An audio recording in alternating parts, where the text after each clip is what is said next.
Shalom, shalom, boa tarde.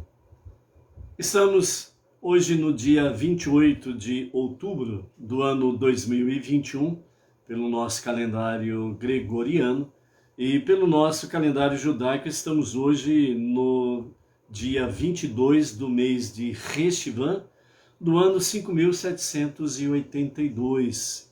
Estamos hoje no 52º dia deste ano, e nós estamos hoje no quinto dia da semana, portanto estamos no quinto dia do Shabat, estamos no quinto dia da nossa Aliyá, a nossa leitura da Parashá semanal, e a Parashá semanal é Haye Sará, a vida de Sará. O interessante nós observarmos aqui é que a nossa Parashá ela começa, e os anos de Sara foram 147 anos. Ou seja, anunciando a morte de Sara, mas não fala de morte logo no início da nossa Parashá, fala de vida. E uma das coisas que nós precisamos aprender aqui é, de fato, sobre vida, e não sobre morte. É aprender que realmente a morte ela está de fato provando a limitação do nosso físico, a nossa kelipá, o nosso corpo, essa casca que envolve a nossa alma divina, a qual Deus criou e deu para cada um de nós, e esta alma divina ela é infinita e ela está realmente conectada com o seu Criador, o único Deus, único Salvador, único soberano, único Criador. E nesse sentido, Deus ele realmente criou a alma divina e a fez imortal, infinita, como ele o é, infinito. Então é necessário que nós estejamos aprendendo com Haye Sará realmente o que é a vida. Ela não pode estar limitada no aqui e no agora. Ela não pode estar limitada no hoje. A nossa verdadeira vida, ela ainda há de se manifestar. Então, na realidade, o que nós estamos vivenciando hoje, ou até o dia do nosso passamento, na realidade é um exercício para o Olam Rabá, para um mundo vindouro, a vida eterna. Então nós precisamos aprender de fato o que é a vida. Hoje nós estamos no nosso 52º dia do ano, e a gota de sabedoria do nosso Rebbe Menachem Mendel, o tzadik da nossa geração, justo da nossa geração, encerra com a seguinte gota de sabedoria que está dentro do grupo A Natureza e o Milagroso. E nós vimos aí Deus que está acima da natureza e, portanto, as leis da natureza não têm realmente lógica diante da sua soberania. E o milagroso significa exatamente Deus, né? Fazendo parte da nossa vida, nós fazendo parte da sua existência e vendo aí realmente dentro dessa nossa natureza Deus fazendo milagres. Nós precisamos estar cada vez mais nessa conexão, porque a vida que nós chamamos de vida hoje, ela apenas é um reflexo rápido, passageiro, do que há de vir. Se aprendermos a viver corretamente, nós vamos adquirindo um amadurecimento, sabedoria, discernimento, e principalmente nós vamos adquirindo o shalom, para que o momento da separação da nossa kelipá, a nossa casca, o nosso corpo, da nossa alma divina, ela não venha causar tantos impactos ou terríveis impactos na nossa vida. Haye Sará, a vida de Sará, para mostrar para nós que ela passou a viver verdadeiramente depois que ela soube viver o seu presente de forma sábia, temente aos céus e se aplicando ao serviço de Hashem. Por isso, Sará, ela é chamada a mãe de muitas nações.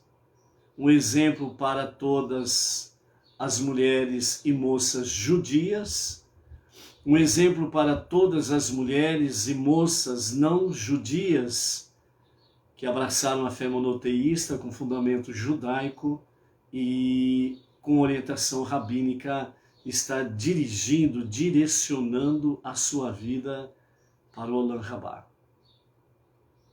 Então, Sara, ela não estava limitada no seu tempo e nem estava limitada à sua vida física existente de então.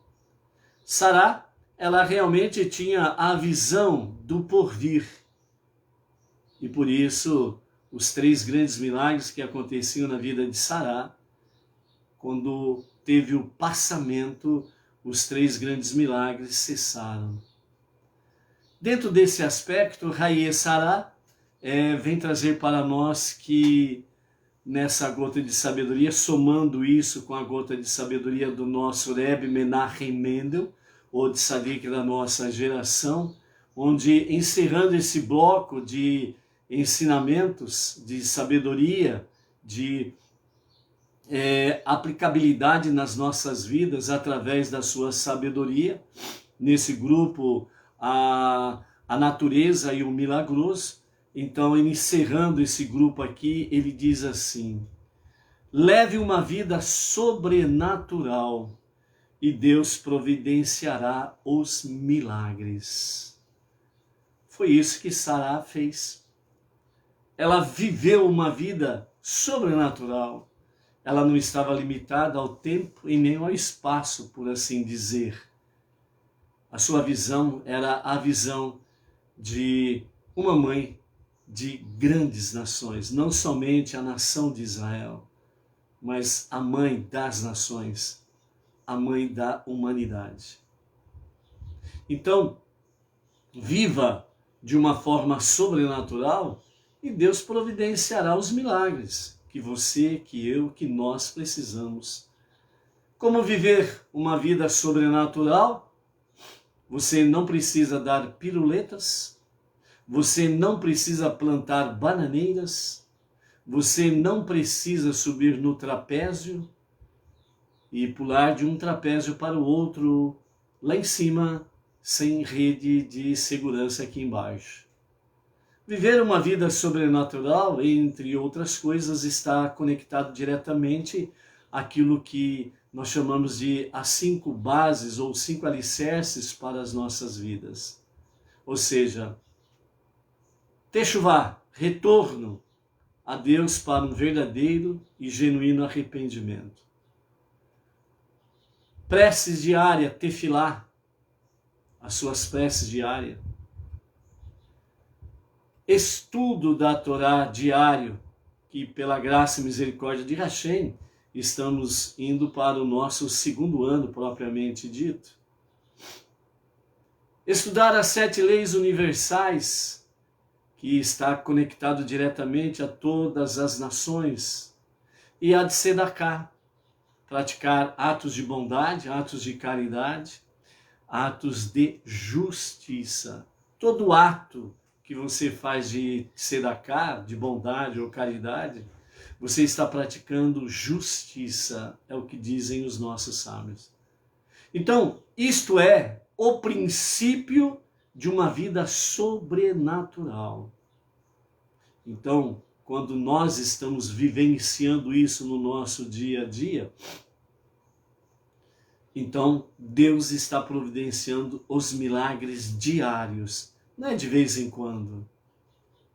Nós só precisamos aprimorar esta vida sobrenatural que nós fazemos diariamente para podermos ter um pouco mais de sensibilidade espiritual, para podermos ver, experimentar, saborear, se alegrar com os milagres que Deus vai fazendo na nossa vida do cotidiano. Não deixe com que o cotidiano, que significa a repetição de todas as coisas no mesmo, todos os dias, não permita com que a vida cotidiana venha trazer a você uma insensibilidade espiritual. Quando os 3 milagres que aconteciam durante a vida física aqui de Sará, e vamos falar daqui a pouco novamente, dentro desse aspecto, Sará estava vivenciando a sua vida sobrenatural de forma esplêndida. Tanto é que ela tinha visões em que o próprio Avraham não tinha, e o próprio Deus disse a Avraham: faça o que Sara disser. A sua conexão, a sua sensibilidade. Então, Raê Sará é para mostrar para nós que nós não podemos, em hipótese nenhuma, estarmos limitados nesse tempo que nós chamamos hoje. Estar limitado a esse tempo que chamamos de hoje é viver uma vida normal. E você não pode viver uma vida normal. Você precisa viver uma vida sobrenatural. Isso daí me faz lembrar uma determinada feita, em frente da nossa casa, a Edna, ela achou em frente da nossa casa um pacote, né, embrulhado, bonitinho, de presente, e ela achou ali na frente de casa. Ela falou assim: alguém perdeu, né? E ela pegou e guardou. Aí, como a etiqueta tinha a identificação de uma determinada loja, então ela foi até a loja e avisou: ó, se porventura alguém vier procurar tal coisa, está lá em casa.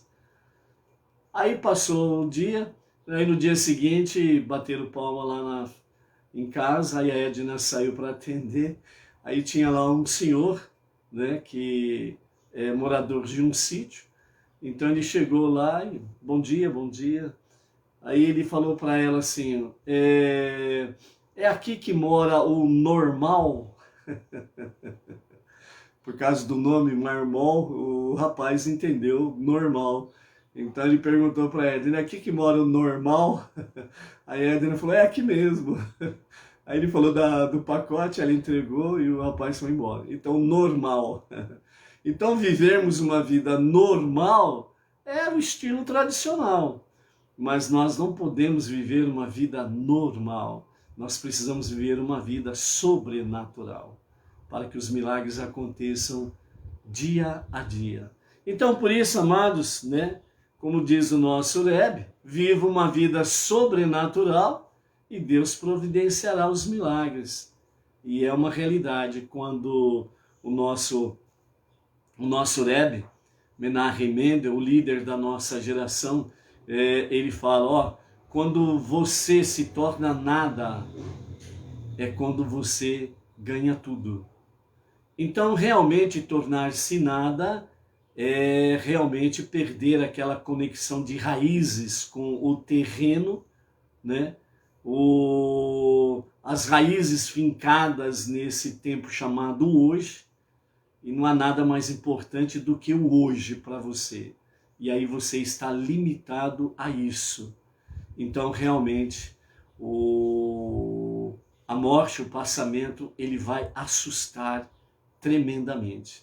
Mas quando a nossa conexão ela não está aqui, né? Lembra daquele ditado popular, né? Muitas vezes as nossas mamães falavam, né? Filho, o que está acontecendo? Parece que você está com a cabeça nas nuvens. É mais ou menos isso, vivermos com a cabeça nas nuvens, no bom sentido, devidamente fundamentado pela palavra, né? Com a nossa emuná e bitachon, né? Nossa fé e confiança em Deus, né? Então a cabeça nas nuvens significa estarmos aí vivenciando de forma, sem sombra de dúvida, sobrenatural, e os milagres vão acontecendo, ok? Que o Eterno fortaleça essa palavra em cada uma das vossas vidas e faça com que realmente juntos possamos viver de forma sobrenatural e vamos aí contemplando, compartilhando os nossos milagres diários. E não resta dúvida que para chegarmos até aqui, né, em A Tarde com a Torá, tem sido realmente um milagre diário, né? Quando a gente para e retroage, pensando desde o começo, a forma como as coisas aconteceram e vêm acontecendo, realmente são milagres que Deus vem operando dia a dia. E Baruch Hashem por isso, e principalmente os milagres que Deus tem operado, que são as vossas vidas, né? Vocês que diariamente têm aí participado desses milagres, porque vocês são parte dos milagres, vocês são os milagres de Deus nesse tempo todo que nós estamos aí em A Tarde com a Torá. Então, é muito bom podermos estar aí juntos vivenciando esses milagres de Deus, porque ao estarmos conectados com o estudo da Torá, todos os dias, com as leituras diárias, é um grande milagre que isso realmente acontece.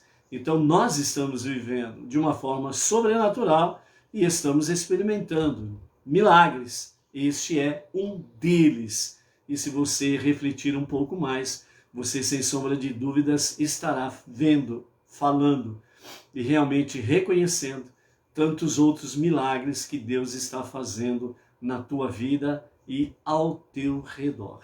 Ok? Baruch Hashem. Hoje nós estamos aí com o Jaime, né? O Jaime Rafael, né? O Jaime Rafael é lá de Manaus, Amazonas. É isso mesmo, Jaime Rafael? Baruch Hashem. O Luiz Ribeiro, Itaquera, Grande São Paulo. A Carla de Costa, lá de... o Jaime Rafael é de Girona, Espanha. Baruch Hashem.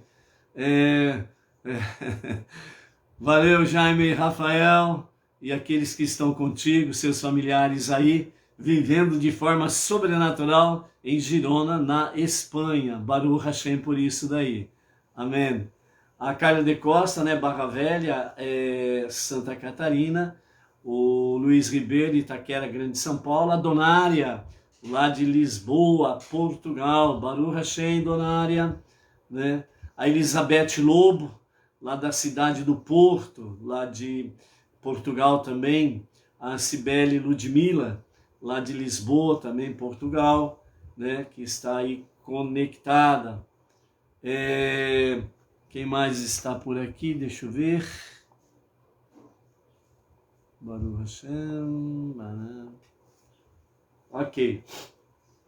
Então hoje nós estamos na nossa quinta aliá, a nossa quinta leitura da nossa semana e a nossa Parashá Hayé Sará.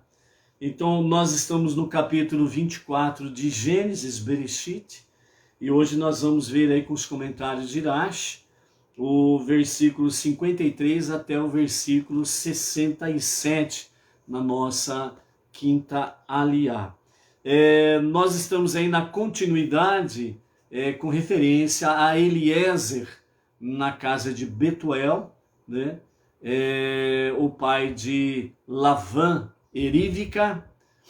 E aí então, depois de todos aqueles acontecimentos sobrenaturais em que Eliezer estava vivendo de forma sobrenatural, então chegou o momento em que precisava de todas as formas aí Eliezer colocar, né, a viagem de retorno à casa de Avraham e levar consigo a noiva de Itzhak, né? Então chega aqueles momentos finais ali vai, não vai, a mãe e o irmão de Rivka tentam fazer com que ela fique mais 12 meses por ali, e Eliezer então fala que não, né? E aí começa uma certa, vamos dizer, né, uma certa discussão nesse sentido. E aí chega um momento em que realmente aí vamos perguntar para a Rivka, a Rebeca, se ela quer ou não, né? Então, quando perguntam para a Rivka se ela realmente queria partir, né, com Eliezer para a casa de Abraão, ela rapidamente responde que sim, né? E desse jeito, então, ela deseja com muita ansiedade sair daquela casa idólatra, porque ela também tinha uma visão sobrenatural, ela vivia de forma sobrenatural no meio da própria família idólatra, né? Então ela apareceu a oportunidade e ela discerniu corretamente que de fato eram sinais de Deus. Então ela não pensou duas vezes. Sim, eu vou com ele e vou em direção realmente à casa de Abraão e encontrar o noivo, né? Então, quando Deus ele opera milagres, né? E as pessoas simplesmente se ajustam à vontade de Hashem, então os milagres acontecem mais e mais, né? Então por isso nós precisamos cada dia mais procurarmos essa sensibilidade espiritual para podermos discernir a ação de Deus nas nossas vidas, né? Então, uma das coisas que nós precisamos aí estar aí dentro desse aspecto aí, nós não podemos fazer da nossa vida diária uma rotina. A rotina, ela nos tira a conexão com Deus. A rotina nos torna insensíveis. Nós ficamos anestesiados realmente com as coisas do eterno, né? A gente sempre fala, né? Você quer viver uma boa aventura? É só você se tornar um monoteísta. Rapaz do céu, não é brincadeira. Não é brincadeira. É só se tornar um monoteísta. O que não vai faltar são aventuras que Deus proporciona para você, né? De uma certa forma, para entendermos, né? O sangue sempre está correndo, acelerado, né? Ou seja, são fortes emoções no dia a dia, não restam dúvidas. Então, nós não podemos fazer da nossa vida uma rotina. A rotina nos tira realmente a nossa cabeça das nuvens, vamos assim dizer. Ou seja, nós perdemos aquela questão de vivermos de forma sobrenatural, que é onde Deus começa a fazer e operar milagres, ok? Então, dentro desse aspecto aqui, Eliezer, ele realmente não estava aí. A mãe e o irmão de Rivka falou, é costume nosso aqui que a noiva fique 12 meses aqui, né? Justamente para que haja aquela questão que realmente ela é virgem, ela realmente está comprometida com o noivo, etc. e tal, e se é realmente isso que ela quer, né? E Eliezer falou, negativo. Já está dado os presentes, já falei e testemunhei dos sinais de Deus, e negativo, não vai ficar 12 meses aqui não, é agora, é para ir para lá agora. E já vamos partindo já está tudo pronto para a viagem. E não vou sair daqui sem Rivka. E ele tinha uma boa desculpa para ir embora sem ela. Por quê? Porque ele, mais uma vez, teria a possibilidade de oferecer a sua filha para ser a noiva de Isaac, né? Mas não, Eliezer, o emissário de Abraão, o emissário fiel, e onde os sábios mesmo, eles falam, nós precisamos ser como Eliezer, como emissários fiéis, ou seja, Deus confiou a cada um de nós como emissários, missões para cumprirmos nesse tempo que chamamos de hoje. E nós precisamos cumprir essa missão ou missões, tarefas ou coisas semelhantes, não importa a forma que você venha dizer, denominar, mas aquilo que Deus confiou a cada um de nós, essas missões, nós precisamos ser fiéis a ela. E é por isso que realmente a aventura é aqui mesmo. É viver uma vida monoteísta, né? Então, não restam dúvidas que é preciso isso daí. E Rivka, então, ela simplesmente, né? Ela simplesmente tomou a decisão também. Ela não ficou aí esperando, não. Ah, vou pensar, vou fazer preces, aí eu vou buscar o porquê disso, o porquê daquilo, né? Vou ver se o céu, o dia vira noite e a noite vira dia, para ver se realmente é isso que Deus quer, né? Muitas vezes é aquela questão, Deus ele mostra para nós o que temos que fazer. Não adianta você ficar aí falando, Deus, ó, faz com que aí o pau vira pedra e a pedra vira pau, para ver se é isso mesmo. Deus ele já revelou, já manifestou realmente a sua vontade e a visão que nós precisamos ter, né, para obedecermos a nossa jornada. Então nós temos que fazer, então não pode ficar bobeando não, certo? Nós não podemos ser igual aquele João bobo, né? Pom, pom. O vento bate nele e fica para lá e para cá, né? O João bobão, né? Nós não podemos ser esse negócio aí não. Nós temos que ser determinados. E então por isso, Rivka, né? Ela realmente fez com que a coisa acontecesse. Eliezer, Rivka, vou levar comigo. Então seu irmão e a sua mãe diz, Rivka, você quer ir com este homem para a casa do seu tio Avraham? Sim, agora mesmo, já está tudo pronto, já aprontei tudo durante a noite. Não tenho mais nada não, tchau. E vamos embora, Eliezer. E botou-se a caminho da estrada, certo? Então, nesse sentido aí, amados, é realmente para que nós possamos executar. Não tem que ficar aí bobeando não, ok? Então, também, não somente Sará, mas também Rivka mostrou realmente aquilo que deve ser feito, não pode ficar aí adiando, né? Não podemos ficar aí adiando. Então, dentro desse aspecto aí, realmente Eliezer retorna e ele faz com que as coisas sejam relatadas devidamente ao seu Senhor. Então diz assim o texto 24, o capítulo, a partir do versículo 53 até o 67 de Gênesis. Então o servo tirou objetos de ouro e prata, bem como vestimentas, e deu-as a Rivka. Eliezer planejara dar presentes para toda a família, porém, por causa da morte súbita de Betuel, né, ele deu frutas deliciosas produzidas na terra de Israel, uma raridade naquela região, só a seu irmão e a sua mãe, né? Aqui, né, nós tivemos ontem, por exemplo, a questão da morte de Betuel. Nós tivemos aí, né, um relato de uma daquilo que os sábios trazem através da Mishnah, né, sobre a morte de Betuel, o pai de Rivka, né? Betuel era um homem muito cruel, ele era muito mau, né? Então, na hora que ele foi querer dar o contra, né, do noivado de Rivka, então um anjo veio e o matou.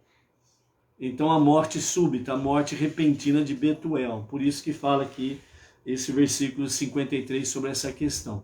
Mas tem uma outra vertente também dos nossos sábios, que falam que Betuel, ele sendo realmente um homem muito mau, idólatra e mau, ele tinha a intenção de matar Eliezer e roubar todos os pertences, os ouros que estavam ali na posse de Eliezer, né? Então, Betuel, ele simplesmente fez o quê? No momento da refeição, ele colocou veneno no prato de Eliezer. Só que Eliezer começou a dar as explicações do porquê que ele estava ali, a forma que ele chegou, etc. e tal. Então as pessoas ficaram conectadas em Eliezer e não perceberam que os pratos, repentinamente, sem ninguém ver, os pratos simplesmente se locomoveram de um lado para o outro. O prato de Eliezer, que tinha veneno, colocado por Betuel, foi exatamente na frente de Betuel, E o prato de comida do Betuel foi para Eliezer. E aí depois que terminou o histórico, a história, aí então partiram para a refeição e Betuel tomou do seu próprio veneno. Por isso que também tem esse famoso adágio ou ditado popular, né?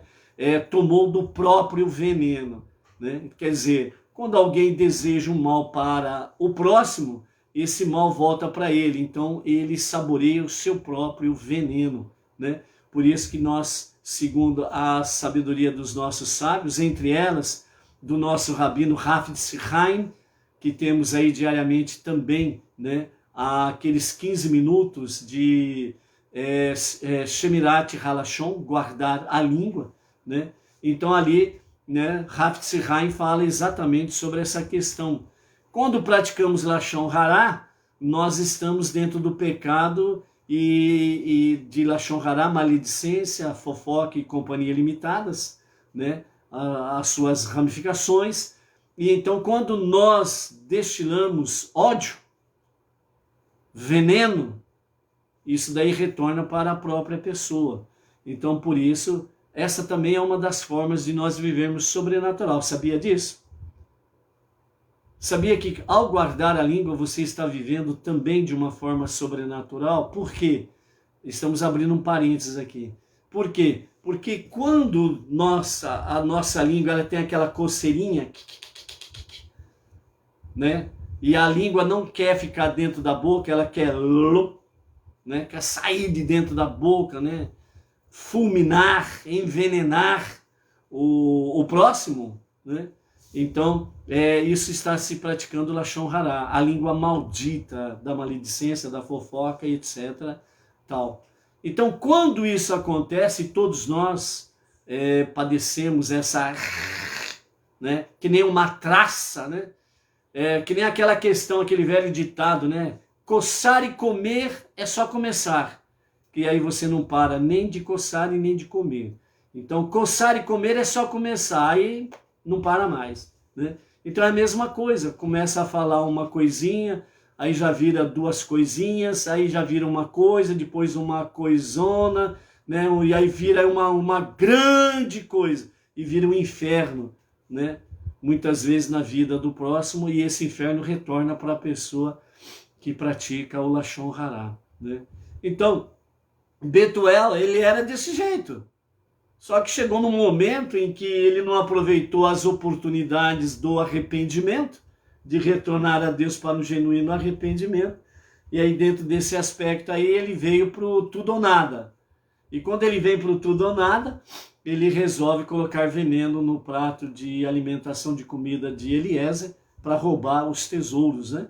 E aí ele acabou tomando do seu próprio veneno e veio a morrer. Então, né, nesse sentido aí também é um aprendizado. Quando nós, né, concluindo a questão do Lashon Hará, quando nós somos provados, testados ou tentados com essa coceirinha na língua, e nós resistimos, e se a língua força a querer sair da boca, você dá uma mordida na ponta da língua, ela retorna ao seu devido lugar. Então, você resiste, você está vivendo também de uma forma sobrenatural, né? Porque você não deu vazão ao seu instinto animal, né? Yetzer Hará, a inclinação para o mal. Então, vencer a inclinação para o mal é também uma forma de viver de forma sobrenatural. Isso é muito bom. Continuando então, verso 54. Ele e os homens, Eliezer e os homens que estavam com ele, então comeram e beberam. Eliezer e seus homens pernoitaram. E quando se levantaram pela manhã, então eles disseram, né? Dai-me licença para retornar a meu senhor com Rívica. Então o irmão e a mãe de Rívica responderam que a moça permaneça por 1 ano, 12 meses, pois o costume de nosso país é dar à noiva 1 ano inteiro para obter as joias de que necessitará como mulher casada.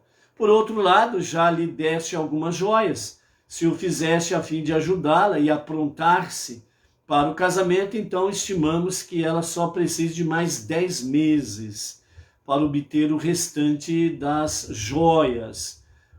Porém, se as joias que lhe desse foram ofertadas meramente como presente, por causa de ela ter dado água, então ela ainda precisará dos 12 meses para obter realmente as suas joias. De qualquer maneira, ela só poderá ir depois que estiver plenamente preparada.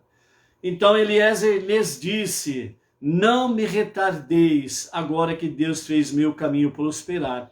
Deixai-me partir para que eu possa ir ao meu senhor. Mostrei-vos o documento que atesta o fato de que Abraão transferiu toda a sua riqueza para Isaac. Claramente, não é necessário que ela obtenha joias para si mesma. Por quê? Porque o que pertence ao noivo pertence a ela automaticamente. Então Lavã e sua mãe ficaram chocados com a recusa de Eliezer, a resistência, né? Isso daí mostra para nós que nós temos que ser resistentes. Nós não podemos ser levados aí no blá blá blá, não, do sistema e companhia limitada. Nós temos que ser resistentes mesmo, ok? E para difundir a unidade, a unicidade de Hashem, só Deus que pode nos impedir de seguirmos em frente. Caso contrário, temos que seguir em frente, cumprir a nossa missão, né? Então, dessa forma aí, Lavã e a mãe de Rivka tentaram realmente impedir e ficaram chocados com a resistência de Eliezer, né? Então, nesse momento, concluíram que o novo pedido fosse uma invenção de Eliezer, pois não havia nem sequer um sinal em todos os milagres relatados por ele de que essa fosse uma das exigências de Deus. O fato de Deus ter encurtado, né, a viagem de 17 dias apenas em um dia, né, de forma milagrosa, o tempo de sua viagem podia significar simplesmente que ele queria que o casamento fosse acertado o mais rápido possível, e não necessariamente que o matrimônio ocorresse de imediato. Essa convicção, por sua vez, levou-os a duvidar de toda a narrativa de Eliezer, inclusive dos milagres, né? O irmão de Rivka e a sua mãe começaram a duvidar que ele descreveu e também do documento, né? Mesmo vendo o documento, eles também duvidaram da veracidade do documento. Por outro lado, não possuíam prova sólida de que Eliezer estivesse mentindo. Então ele estava num verdadeiro paradigma, sim ou não, verdade ou mentira, né? É verdade ou é mentira? Muito pelo contrário. Aí então a cabeça dos dois entrou em parafuso, né? O Tico e o Teco deles começaram a entrar em choque, começaram a trombar, bater cabeça com cabeça. E agora, né? Como que fica essa história aí, né?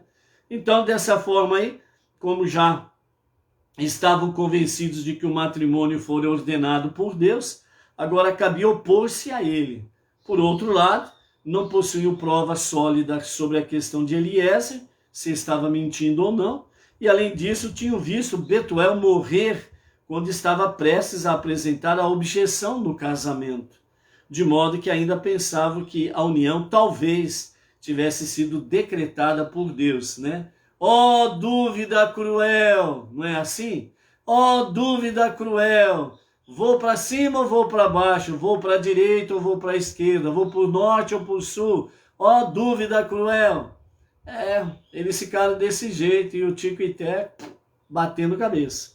Portanto, eles não se mostraram abertamente contrários ao casamento, mas disseram: chamemos a moça e perguntemos a sua opinião, né? Então, chamaram Rivka e disseram: queres ir com este homem agora e casar-te com o filho de seu senhor? E ela disse: sim, irei mesmo sem o vosso consentimento.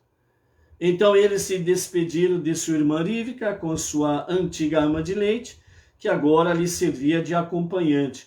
O servo de Abraão e seus homens colocaram-se em retorno à casa de Abraão.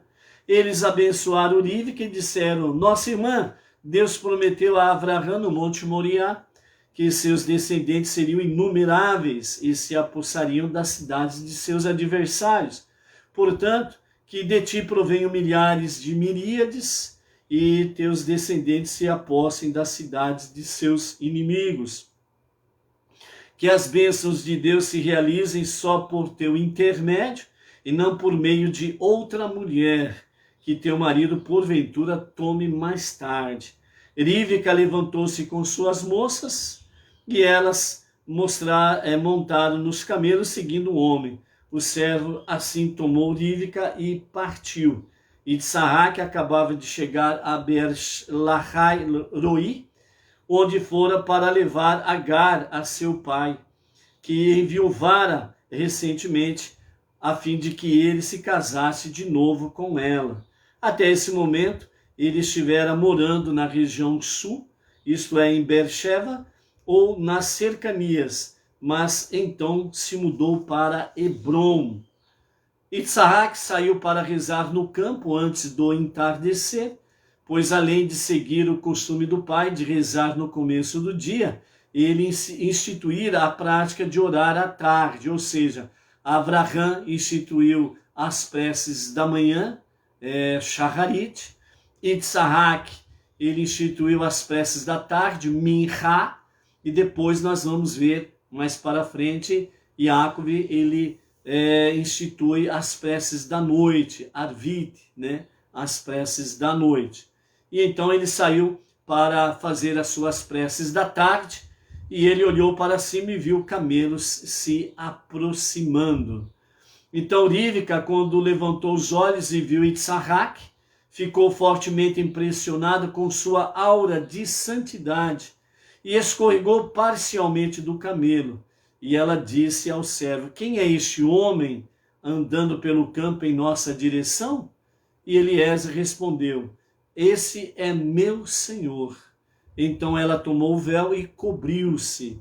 E o servo contou a Itsarak tudo o que fizera, salientando que cumprira com zelo e abnegação a missão que Avraham o incumbira, a fim de remover da mente de Itsarak qualquer dúvida quanto à moça trazida ser realmente a pretendida por Avraham para ele.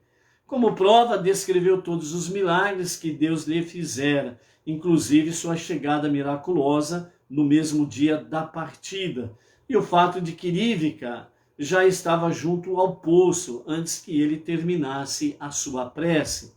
No entanto, tudo isso não bastou para convencer Itsarak de que Rívica era digna de ser a sucessora de Sara, a sua mãe. Consequentemente, Itsarak levou Rívica à tenda, encarregando-a da gerência dos assuntos domésticos da sua casa. No instante em que ela assumiu essa função, ficou claro que Rívica era exatamente como Sará, sua mãe, pois os milagres constantes que antes ocorriam pelo mérito de Sará, quando ela estava viva, recomeçaram, ou seja, a lamparina de óleo que Rívica acendia na sexta-feira permanecia acesa até a sexta-feira próxima, embora só contivesse óleo suficiente por um dia. Mesmo uma pequena porção do pão, o segundo milagre, que ela fazia bastava para satisfazer a fome de qualquer adulto. E o terceiro milagre, uma nuvem pairava sobre a tenda. Vendo que ela era abençoada de todas essas maneiras, Itsarak convenceu-se plenamente de que Rívica, com efeito, era digna de ser a sucessora de Sará, sua mãe, e casou-se com Rívica. Ela tornou-se sua esposa, sua mulher, e ele a amou. Itsarak consolou-se então da perda de sua mãe, né? E aqui nós encerramos então a nossa quinta aliá, né? Então nós temos aqui de fato, né, esse relato precioso na nossa quinta leitura, né? É interessante nós observarmos o que o nosso Rebbe Menachem Mendel fala, né? O poder feminino. De acordo com o conhecimento do nosso Rebbe Menachem Mendel, nos seus profundos estudos, né, e os demais sábios comprovam isso, o poder feminino. Desde o princípio, o poder feminino sempre foi algo presente e patente, né? Mais especificamente aqui, ficando na questão de Sará, ela realmente viu o que Abraão não viu.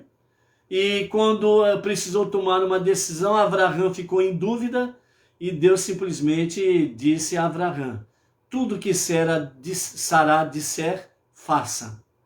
Simplesmente isso, faça. E Sara disse e ele fez, ponto final, né? Então, é por isso que Provérbios fala, né, sobre o poder feminino, né? A mulher sábia edifica o lar, a tola destrói o lar. Mesmo a tola tem o seu poder feminino. Então, o nosso Rebbe Menachem Mendel fala sobre o poder feminino e dentro desse aspecto fala que nos últimos dias, né, realmente essa aura que Rivka viu, por exemplo, em Yitzhak, né, os nossos sábios falam que Rivka, ela viu essa aura sobre Yitzhak, ela na realidade ela viu um anjo sobre Yitzhak, acompanhando-o, protegendo-o, certo? Então ela viu isso daí, então por isso fala esta aura, né, em torno de Yitzhak.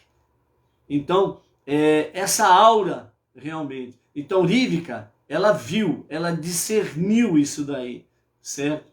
E realmente, na continuidade da história de Rivka e Yitzhak, nós também vamos ver essa realidade, entre aspas, o poder feminino na vida do nosso patriarca Yitzhak, né? Então, dessa forma aí, quando Deus falou a Abraão, quando ele tentou querer se explicar, dizendo que Ismael ou Eliezer, os seus servos, seriam, né, os herdeiros, né, de tudo que ele possuía, e Deus disse para ele, né, falou, não, a promessa minha não tem nada a ver com Ismael e nem com Eliezer. A minha promessa diz respeito a você, Sará, e o filho que ela dará a ti, né? Então, Yitzhak é o filho da promessa. E por isso, Yitzhak, dos três patriarcas, foi o único que não saiu da terra prometida, devido a Akedah, o atamento, né? Lá no monte Moriá, né? No monte de Deus.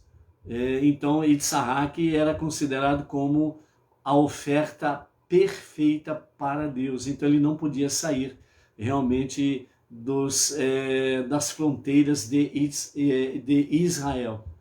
Então nós temos aí realmente a promessa de Deus através de Sara. E vem o filho único, Yitzhak. E agora nós vamos ver Rivka e nós vamos ver a continuidade desse poder feminino realmente trazendo a baila sobre o povo israelita. E automaticamente se estende isso aos não-judeus, às nações, né? Porque realmente a promessa divina falou tanto com Abraão e Sara, né?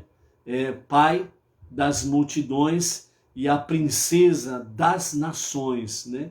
Então temos essa conexão aí, sem sombra de dúvidas, nesse sentido aí, ok? Então, amados, dentro desse aspecto nós temos aí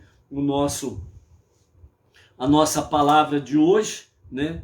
E para concluirmos então a nossa aliá de hoje, vamos também concluir, né, com exatamente com a sabedoria do nosso Rebbe Menachem Mendel, né? A sabedoria do nosso Rebbe Menachem Mendel é de fato algo espetacular para os nossos dias, sem sombra de dúvidas. Roberto Freitas, lá de Brasília, shalom, shalom, Roberto, Baruch Hashem. Então, o nosso Rebbe, ele diz assim, iluminar o mundo. Então nós temos aí, quando Yitzhak levou Rivka para dentro da tenda de Sará, então os milagres que tinham cessado, eles retornaram, né? Então, Abraão, ele, como viúvo, na ausência de Sará, ele que acendia as luzes de Shabat. Mas as luzes de Shabat que Abraão acendiam né? Assim que esgotava o azeite e as luzes se apagavam, ponto. E na próxima, entardecer do próximo sexto dia, ele precisava acender novamente, né, as luzes, porque estavam apagadas. Né? Então, dentro desse aspecto aí, o nosso Rebbe diz: quando Rivka começou a acender as velas de Shabat e as suas luzes permaneciam miraculosamente acesas toda a semana, de uma sexta-feira até a outra sexta-feira, isso demonstra a habilidade única das mulheres e das moças judias, e por extensão as mulheres e as moças Batnor, né, que estão na jornada monoteísta, com fundamento judaico, que são todas filhas de Sará e Rivka.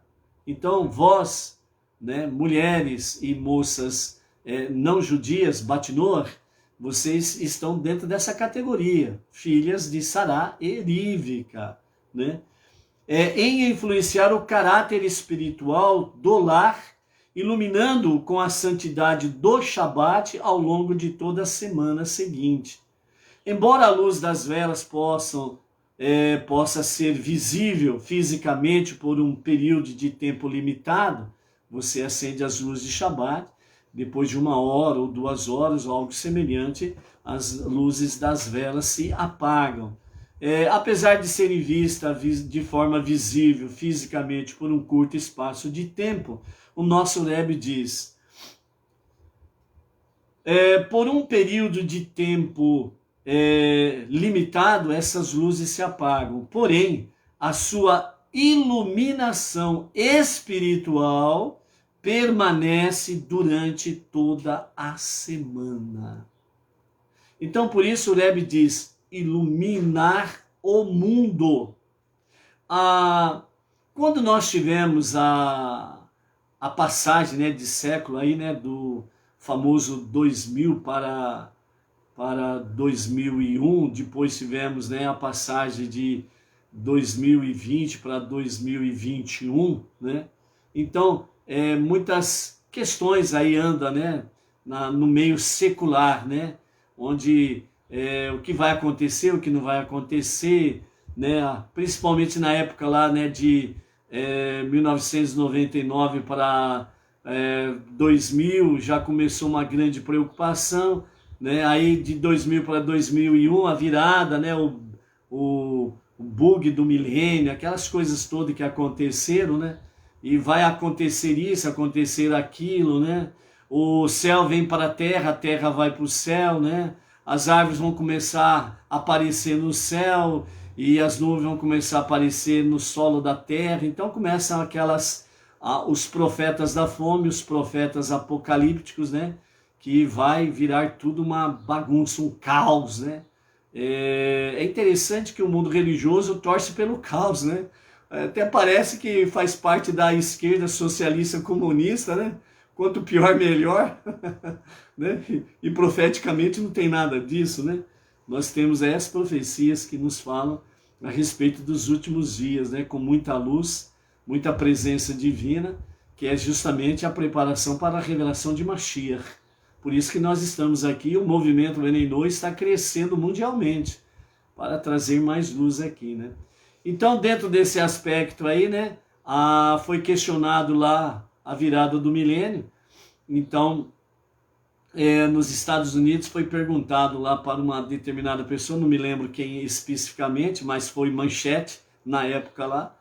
E aí, então, essa pessoa lá, esse repórter lá, ele respondeu, falou assim: ó, eu realmente não sei o que vai acontecer daqui 10 anos, 1000 anos, eu não sei.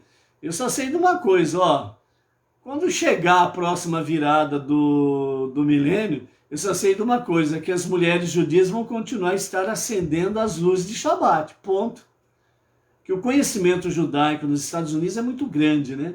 Então sabe muito bem das tradições e dos mandamentos. Então, nesse questionamento aí, né, a pessoa que estava sendo questionada, né, ela respondeu ao repórter dessa forma, né? Falou: ó, O que vai acontecer amanhã, não sei. O que vai acontecer daqui 100 anos, não sei. O que vai acontecer daqui 1000 anos, não sei. Só sei de uma coisa, que passa-se os tempos e as mulheres judias continuarão acendendo as luzes de Shabat. Ponto.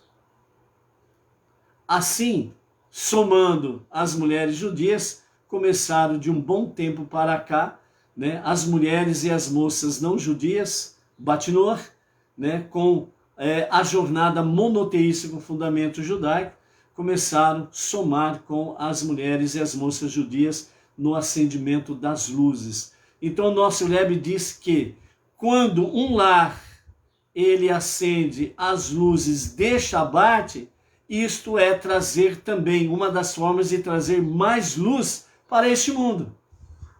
Então, se um lar aqui, ali, acolá, numa comunidade, numa cidade, numa metrópole, num estado, num país, vão somando, vão aumentando, não há lugar para as trevas. O caos vai caindo por terra e vai sendo estabelecido ordem. E isso significa que a revelação do justo e verdadeiro Mashiach, ele ocorrerá e poderá ocorrer a qualquer momento, e que seja a qualquer momento mesmo agora. Amém, vê, amém. Por isso, né, mulheres e moças, Batnor, não deixem de acender as luzes de Shabat. Essa é uma das formas da influência positiva do poder feminino na família, na comunidade, na cidade, no estado, no país e no mundo. Iluminar o mundo. Isto é algo magnífico que Deus confiou de forma excepcional, maravilhosa às mulheres e às moças judias e, por extensão, às não judias que estão vivenciando o monoteísmo. Baruch Hashem por isso. Ok? Então, amados, essa é a nossa aliá. E para finalizarmos, nós queremos aí, né? Nós estendemos aí um convite sobre a questão, né, do nosso computador, que a placa-mãe, né? Nossa não, né? Do computador. A placa-mãe do computador queimou e ficamos aí ao léu, né? Então nós solicitamos, né? Enviamos, né? Às comunidades, aos amados, a oportunidade de contribuir conosco para adquirir um novo computador, né? Nós já adquirimos o computador com promessa de pagamento, obviamente, né? Um computador simples, que é o básico, né? Segundo, por exemplo, o que nos foi fornecido aí, dentro da linguagem de computador informática, né? Diz que já estão na geração 11, né? Não entendo nada de computador, mas a explicação que o técnico deu lá, né? Então, nós estamos numa geração de computadores 11. Então, tem aqui um computador geração 5, que no momento aí vai ser muito bom para você. Então, aí nós fechamos negócio com esse fornecedor de uma geração 5 para nós podermos ter aí o nosso computador de mesa para podermos fazer os nossos trabalhos cada vez mais, né? Então, obviamente, isso Tzedakah é algo livre, é um serviço voluntário, né? E, obviamente, quem não tem condições, mas tem uma verdadeira real, né? Uma verdadeira kavaná, que é a verdadeira intenção boa, positiva do coração, Deus abençoa da mesma forma, né? E estes, sem sombra de dúvidas, fazem as suas preces para que realmente os que podem contribuir sejam tocados nos seus corações para o fazer. Então nós queremos agradecer desde já os que já estão, né, atendendo o nosso chamado aí, já estão enviando a sua tzedakah, e por aqueles que enviarão, né? E não restam dúvidas que somente o Eterno que pode recompensar cada um pelo seu ato de bondade, pelo seu ato de misericórdia, pelo seu ato de justiça, ok? Então, dessa forma aí, que sejam as bênçãos para as vossas vidas e que juntos possamos prosseguir de forma sobrenatural para experimentarmos dia a dia os milagres de Deus. Baruch Hashem, até amanhã. Shalom, shalom.